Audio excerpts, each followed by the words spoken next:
बिस्मिल्लाहिर्रहमानिर्रहीम। तहरीक तहफ़्फ़ुज़ आईन पाकिस्तान ईमान और हादी एडवोकेट्स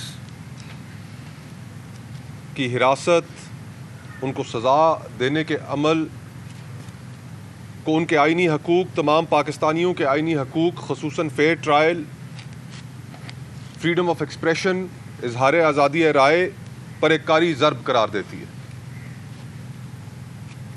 बग़ैर लफ्ज़ों के हेर फेर में पड़े आज पाकिस्तान पर आमरीत मुसल्लत कर दी गई है। अगर किसी के जहन में यह ख्याल है कि पाकिस्तान में इस वक्त जमहूरियत है या इवन हाइब्रिड निज़ाम है, तो वो अपनी दुरुस्तगी कर ले। आज पाकिस्तान में आमरीत मुसल्लत कर दी गई है और इस तरह के फ़ैसले जो अदालतें दे रही हैं, ये मुल्क को नॉर्थ कोरिया या मिस्र बनाने की एक मज़मूम कोशिश है।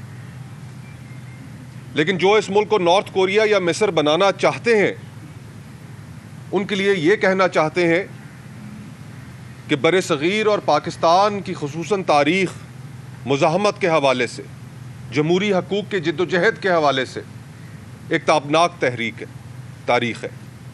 इस मुल्क में डिक्टेटर्स भी गुजारा नहीं कर सके, उनको भी जाना पड़ा।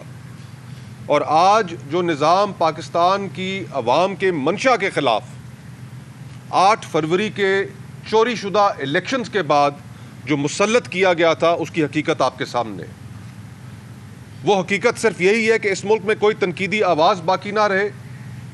इस मुल्क में कोई भी अगर तनकीद करेगा, अपने हक़ के लिए आवाज़ उठाएगा, तो उसको खामोश करा दिया जाए।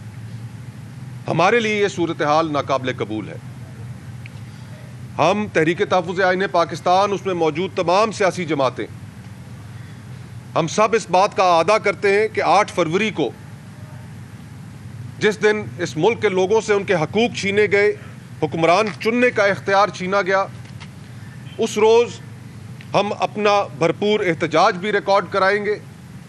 और ये जो मामलात हैं कि जिनमें ह्यूमन राइट्स वर्कर्स, इम्पार्शल लोग, इंडिपेंडेंट लोग कि जिनका किसी सियासी जमात से तल्लुक़ भी नहीं, वकला कम्युनिटी से तल्लुक़ रखते हैं, लोगों के ह्यूमन राइट्स के लिए, मिसिंग पर्सनस के लिए, बेसहारा लोगों के लिए आवाज़ बनते हैं, अगर आज वो भी इस मुल्क में महफूज नहीं है, तो फिर इस मुल्क में जो तारीकियों के साए बिछा दिए गए हैं, इंशाअल्लाह ताला हम अपनी पुरअमन जिद्दोजहद के ज़रिए इन तारीकियों के साओं को ख़त्म करेंगे। हमारे इख्तियार में जो कुछ है इस पाकिस्तान की आवाम के लिए करना, हम वो करेंगे। और हमारी ख्वाहिश है कि इस अदलिया के अंदर, इस निज़ाम के अंदर ऐसे बागैरत लोग जागे जो ज़मीर रखते हैं और इन फ़ैसलों की और इन इक़दामात की नफ़ी करें, क्योंकि इनका नुकसान किसी एक फ़र्द को नहीं, इसका नुकसान पूरे मुल्क और कौम को है। बहुत बहुत शुक्रिया जी। प्लीज़ काफ़ी हुआ भाई जी, कोई क्वेश्चन? हुकूमत बार बार मुतालबा कर रही है आपसे कि 8 फरवरी की कॉल वापस ली जाए। आपने आज इजलास किया और उस पर जोर दिया कि हम 8 फरवरी को यौम सियाह मनाएंगे। हुकूमत के इस मुतालबे पर कोई लचक दिखाने का इरादा है या कोई मुतालबा है, मुज़ाकरात के हवाले से कोई बातचीत? देखें, जहाँ तक इस बात का ताल्लुक़ है कि जी वो कॉल ले लें, हम तो पहले ही कह चुके हैं कि जो खान साहब की तरफ से हैं, खान साहब की कॉल सिर्फ खान साहब ही वापस ले सकते हैं। अदरवाइज़ ये बात बिल्कुल गलत है। न तो हुकूमत की तरफ से ऐसा कोई आया है, नहीं हमारे हाँ कभी इस पर तजवीज़ ही हुई है। 8 फरवरी को 8 फरवरी आवाम के मैंडेट पर डाका डाला गया, आवाम ने वोट दिया था।